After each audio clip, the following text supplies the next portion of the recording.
Heart to Heart, a brand new addition to Hearts and Minds Matters. It's going to be an opportunity for you to listen to a conversation with various experts in the field of education who will share their experience, knowledge, and their wisdom with us. Each month, we're going to post a new conversation with information that will broaden your understanding of education and give you lots of tips and tricks to improve your practice so that you can be the best teacher you can be. Denise and I are really excited about offering this new part to Hearts and Minds Matter. Today, we are so fortunate to kick off Heart to Heart with a person who is highly regarded around the world as one of the premier experts in the field of education and a leading authority in the area of cooperative learning. While Dr. Barrie Bennett is Professor Emeritus at the Ontario Institute for Studies in Education, he continues to share his expertise all over the world. One time at a conference in Vancouver, the MC referred to Barrie as one of Canada's national treasures. I've been so privileged to have taught alongside Barrie for the past 20 years, and I have often said that what I know about teaching and learning is a direct result of my work and conversations with Barrie. Every time I have a conversation with him, I learn something new. Barrie, thanks so much for joining us today. It's my pleasure. Being our premier guest. So Barrie, can you tell us what cooperative learning is and why is it important for educators to understand? Well, cooperative learning is basically a body of research, literature, etc., developed probably it predates Christ, that talks about how we structure groups effectively, and it's one of many ways we can engage kids in learning. So for me, it's an option, it's a color of paint. If I'm an artist, I have a lot of options in terms of how I might design my painting, create my painting, and cooperative learning is an option. So can you be a great artist and not use red? Probably. It might be better if you did. And could I be a great teacher and not use cooperative learning? Possibly, but I may be a better teacher if I did. So cooperative learning is simply a way of putting kids together, to learn with and from one another. And you have really three options in life, don't you? You have the option of working alone, you have the option of working competitively, and you have the option of working cooperatively. So if I'm a tennis player, I can play by myself, individually, but I'm competing against someone else. Or I could play pairs tennis, where I'm working cooperatively, competitively. If I get married, I'm in a relationship, etc. I mean, I wash the dishes, you dry. We're in a relationship, we take turns, right? So wherever you look, you see aspects of cooperative learning. And if you look at job ads around the world, you're going to notice that almost all job ads say, can you work as part of a team? Can you work with all stakeholders? You need to have interpersonal skills, communication skills, etc. So you start to realize that this thing called cooperative learning is simply a way that we can engage kids in learning, both academically and social. And both aspects are really important to life.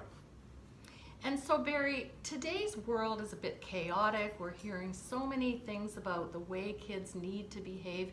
Why would teachers employ cooperative learning in order to prepare them for the future?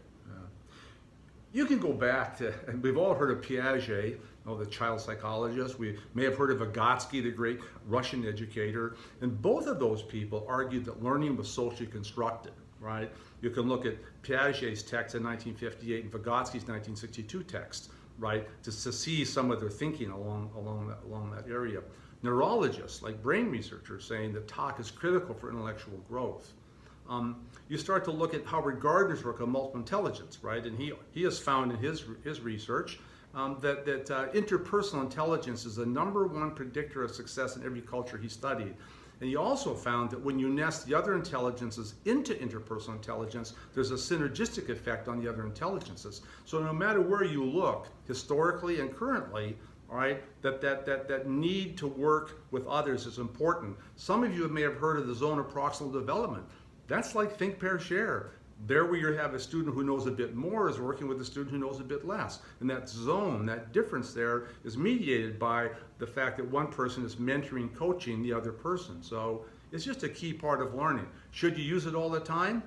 I don't know. I mean, David and Roger Johnson were asked one time, well, how often should you use cooperative learning? And they said, well, some place between never and always is probably the right answer. They also said that if you're really good at it, the most you should use it is 65% of the time. Now, that's an unknowable statistic, but Given that Johnson's world is cooperative learning, 65% is maybe a bit high. I don't know. Who knows?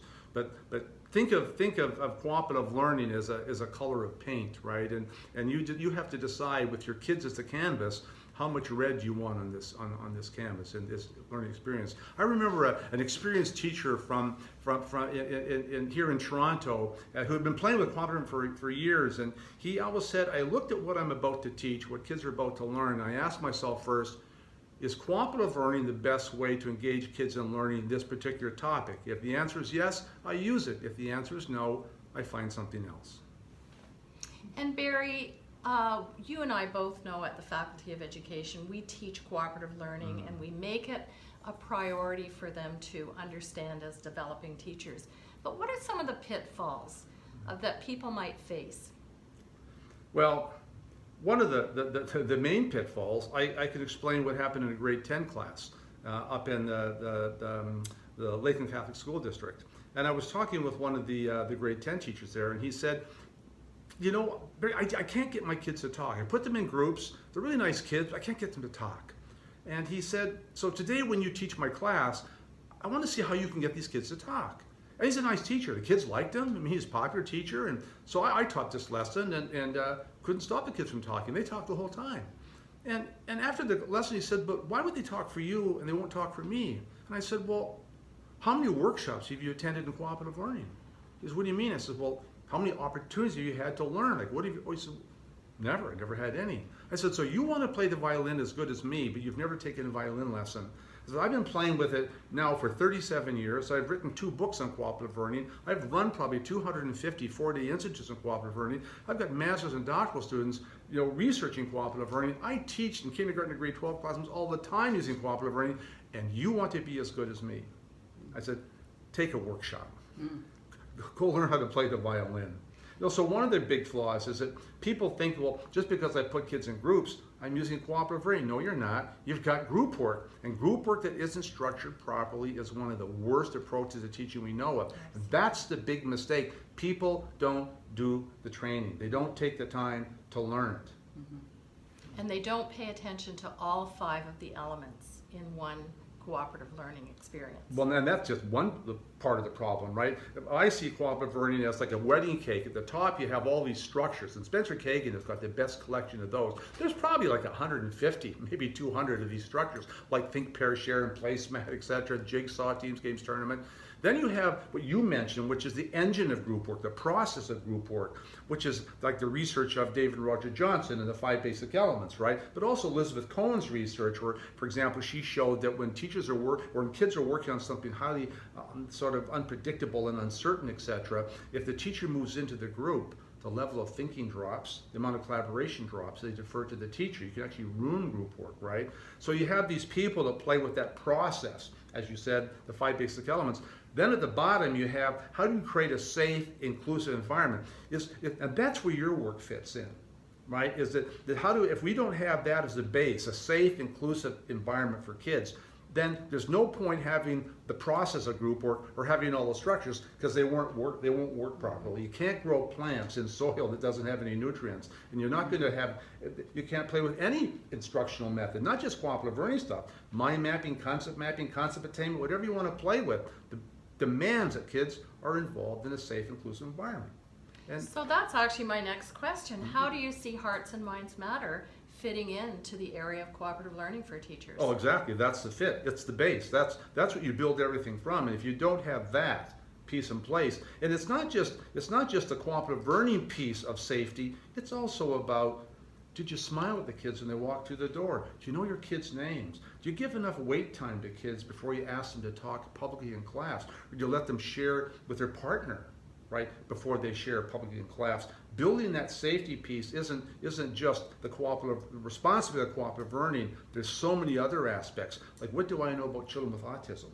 If I know about children with autism, I know that I can't sort of spring think, pair, share on that child. I might have to let the student know the day before that tomorrow I'm going to do this thing called think, pair, share. This is what it looks like. Think about it tonight. Let me know tomorrow. Do you want to try it, or you just want to watch? And if you want to do it, who would you like to have as a partner? Give them some control over it, but don't spring it on them. So all of a sudden you realize what I know about fetal alcohol syndrome kids, and about gifted kids, and about the zone of proximal development, and about children with autism, etc. That guides my thinking. All right. So yeah, your work is one of those key pieces that pushes that area of belonging, inclusiveness, of safety, and without that, it just all falls apart. And together in our work at OISE, we've seen a lot of success with cooperative learning. We've seen a lot of teachers who really get the process. So I'm really with you on that. Let's take some workshops. Let's really understand cooperative learning and see how beneficial it is to kids. Absolutely, it's critical. Yeah. Right. Barrie, thank you so much for being our premier guest at Hearts and Minds Matter, our first heart-to-heart conversation. Please come and see us and take a workshop, like Barrie said, and maybe one day Barrie will be a guest speaker for us. So thanks everybody for listening. Bye for now.